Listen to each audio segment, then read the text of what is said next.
number 72, there are 72 ionospheric heaters, like HARP, okay, around the world. There are 72 demon gates, which are called the Goetic gates, Goetic gates. And so what you've got is you've got the number 72, which is mystical, and you've also got the issue now that is becoming, does it not seem strange to people that sex was the thing that drew the angels out of heaven as they looked on earth women? Jude talks about the angels not keeping their first estate. Those original angels that did that descended on Mount Hermon, they basically injected or introduced their, if you will, fallen nature now, and they were able to take on the form of men and the size accordingly to produce the giants, the mighty men of old. But now you go forward and you go to the Vatican and you go to all the nonsense about the aliens. If you studied the UFOs for years, and I've done it, Tom's done it, abductions, you always end up back at the same thing in the book of Genesis chapter 6. Or you end up in the book of Jude. And here is the issue that I want to clear up for everybody. If you don't think that the law of first mention, meaning the first time it appears in the Old Testament, is relevant, then you might as well basically, seriously, go become something other than a Christian. Because the Bible teaches specifically that Jesus said that basically he came to destroy the works of the evil one. And Jesus warned us about be not deceived. The deception is so great. So now we've got the whole alien phenomenon, and, whether you believe in the black-eyed children or all the offspring or anything, the point is you've got this in your face, if you will, perverted sexuality. And you've got it with the fallen angels. You've got it with their giant offspring. You've got it with the, if you will, the embodiment through genetic engineering, the reconstitution of these things. And by the way, I was told by somebody who said, not only do these guys have appetite for human flesh, the giants that have come out of stasis, but they also have the appetite for the same thing that drew them to the earth. And I'll just leave it at that. Women. So, the idea is simply this. You have, in ritual magic, you have to have sex. You have to have that creative reproductive, procreative element involved in it. Because what they're saying every time they do that is that they're going to reintroduce all of their fallen offspring, because the fallen angels begged God not to kill their children, and that's where the word bastards come from. And so, I'm sorry, but I'm going to go here with this statement.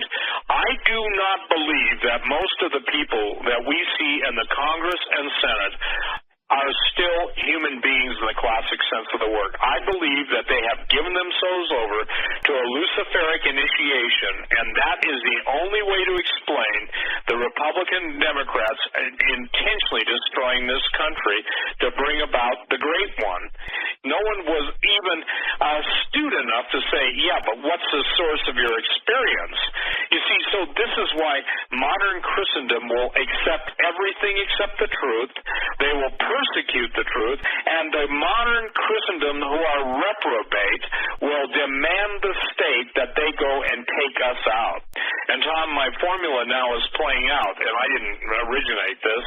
I, India, Victor, November, Delta, identify, vilify, nullify, destroy. And so you're seeing this in every single aspect of the outreach. Why is it that all of the, if you will, the different demonic manifestations on earth now are being seen, being recorded, being videotaped, being iPhone-ated, not hyphenated, iPhone-ated. And the thing that's impossible for most people to get through their mind is, well, they're fiddling. It's not, fiddling while Rome burns. It's fiddling while Lucifer ascends. It's fiddling while basically the whole realm of creation will soon be on earth battling in the quintessential battle of the ages. And so, when people are sending emails, oh, Brother Quayle, aren't you so happy that the ashes of the red heifer have been found? I say, absolutely not. Do you know who comes into that temple? The Antichrist. That's what fulfills biblical biblical prophecy. And so, the bottom line is Jesus said, I came, you received me not, but another will come claiming to be me, Jesus speaking, and him you will receive. So I got to tell you something, Tom. I see this thing absolutely escalating beyond anything now that we even have to reference it by. That's why I believe men's hearts will fail them, because they will lose a context for their understanding if they shun what you and I and Derek and L.A. and Dr. Michael, are trying to teach us, And again, that they have been. These guys have been raised up and given Dr. Michael Lake. And so we're at this point now where it's critical, and all of the ends coming together from various areas of the world.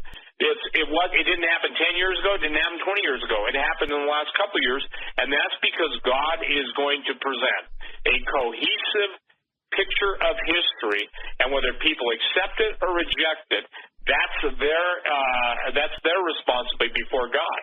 But our responsibility before God is to pass on to those who have willing hearts, open ears, and eyes to see. And that's what we're doing this for. The occultists in Washington, D.C. are conducting rituals to literally open the gates. And Native Americans are saying, we got it done already, boys. But they don't really know what happens when the gates open. Go ahead, sir. Yeah, that's right. Well, that's right. And that's what we found. I still remember when we're standing in Mesa Verde. We went everywhere with, and people need to know this because we'll have to talk about all this at the conference, given the fact we're going to run out of time here in a minute.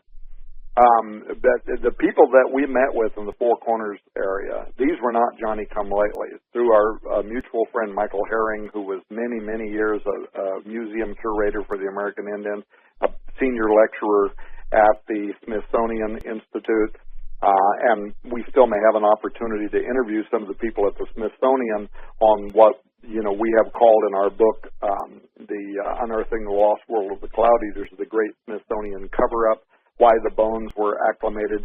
And we're not even going to have time tonight to get into the fact that why would they collect all these bones? Well, the superficial answer, of course, the Powell Doctrine, is that anything that would fly in the face of Darwinian evolution, that we were an amoeba that crawled up out of the swamp and became, something, and then finally we stood up like that little, whatever that little green lizard thing is that sells insurance. We finally stood up, and became that, and eventually a monkey, whatever.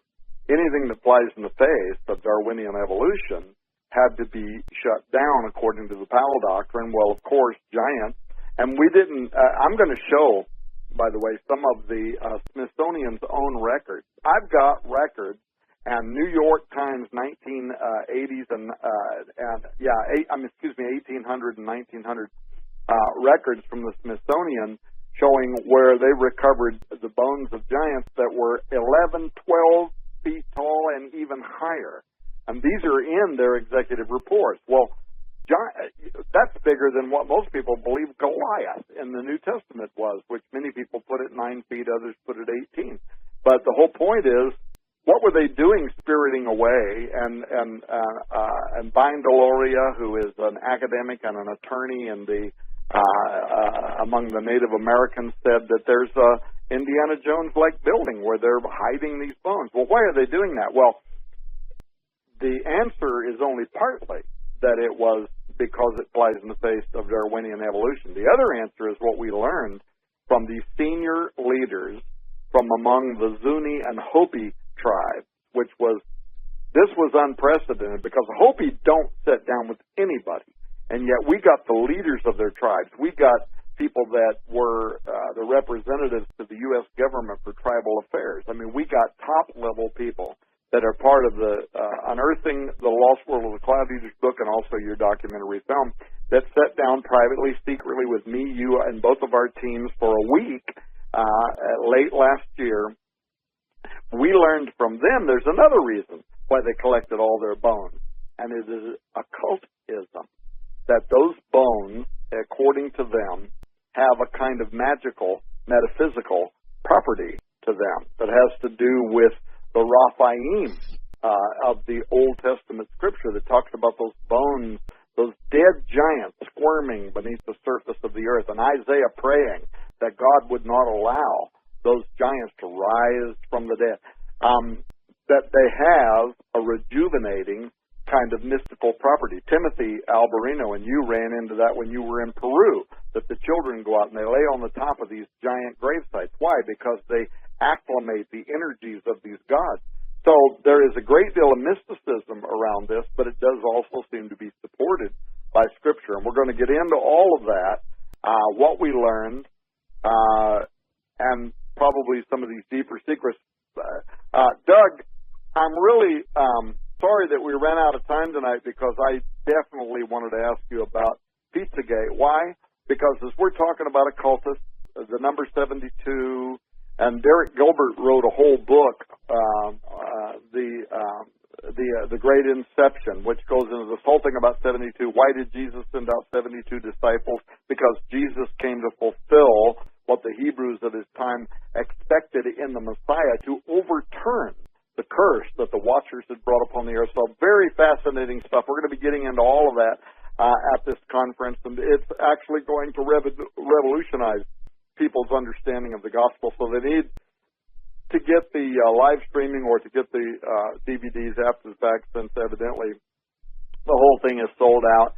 If people go to skywatchtvstore.com tonight, they order either the book by itself, Unearthing the Lost World of the Cloud Eaters, or the combination deal that has Steve's new Gen 6 documentary film and the book.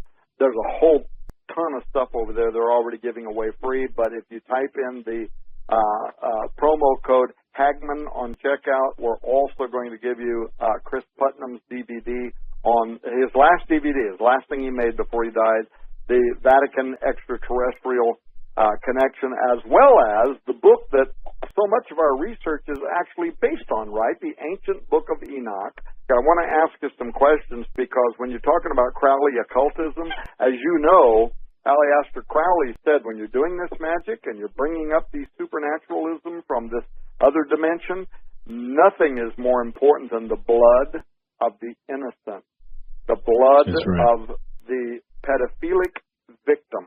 And that's where these other parts of what was going on in the Revelations and these WikiLeaks, where it ties to Pizzagate. You got people like Hastert, who went to prison. The judge that sentenced him to, he's already out, but the judge that sentenced him to prison called him a predator. Okay, we're out of time. But there's another whole story there that we got to deal with someday. I'll just say this cryptically, Tom. I have a feeling that I will be able to give you this information sooner rather than later, and I'm going to leave it at that. Very cryptic, but nonetheless, it does tie in the Great Inception with the WikiLeaks emails, and ones that have been totally ignored, that are not from WikiLeaks but from another email release. And I'm just going to leave it at that, but I have a feeling we'll do this sooner rather than later.